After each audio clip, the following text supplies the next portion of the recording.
शिल्पकला के क्षेत्र में उत्कृष्ट योगदान देने वाले मशहूर शिल्पकार राम सुतार को महाराष्ट्र भूषण पुरस्कार से सम्मानित किया गया है। ये पुरस्कार राज्य सरकार के सर्वोच्च नागरिक सम्मान के रूप में प्रस्तुत किया गया और मुख्यमंत्री देवेंद्र फडणवीस द्वारा इसका अनावरण किया गया।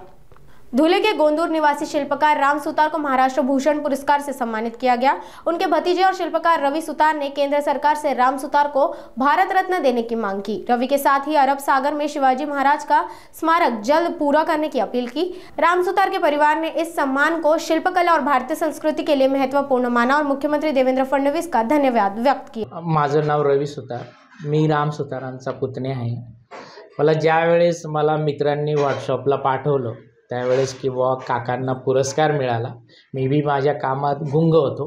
मी ज्यावेळेस व्हॉट्सअपवर चेक केलं की काकांना पुरस्कार मिळाला महाराष्ट्र भूषण, तर त्याच्यासाठी मला इतका मोठा आनंद झाला की ज्यावेळेस मी अजून एक दुसरे व्हिडिओ ऐकला की जेव्हा आपले महाराष्ट्राचे मुख्यमंत्री म्हणाले की काकांचं 100 वर्ष वय झाल्याने ते अजून देखील काम करतात आणि आपल्या महाराष्ट्र शासन सरकारने त्यांना हा महाराष्ट्र भूषण पुरस्कार घोषित केला, मला खूप मोठा आनंद झाला आणि आपल्या गोंदूर गावाला आणि आपल्या धुळे जिल्ह्याचं मोठं नाव झालं पूर्ण जगात। याचे मी खूप खूप आभार मानतो।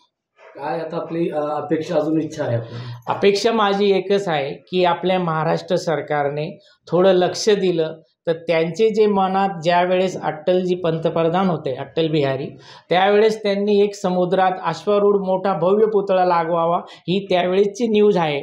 त्यावेळेसपासून काही कारणास्तव ते काम थांबलेलं आहे, पण माझी विनंती आहे की आता जे मुख्यमंत्री आहेत देवेंद्रजी, त्यांनी खूप लक्ष देऊन आणि आपले उपमुख्यमंत्री एकनाथजी शिंदे आणि आपले अजितदादा पवार यांनी तिघांनी खूप लक्ष देऊन त्यांना ते काम द्यावं आणि लवकरात लवकर कसं होईल ही आमची अपेक्षा आहे आणि काकांना पण देवाने साथ द्यावी आणि त्यांना शेवटचा भारतरत्न पुरस्कार मिळावा ही मी अपेक्षा करतो।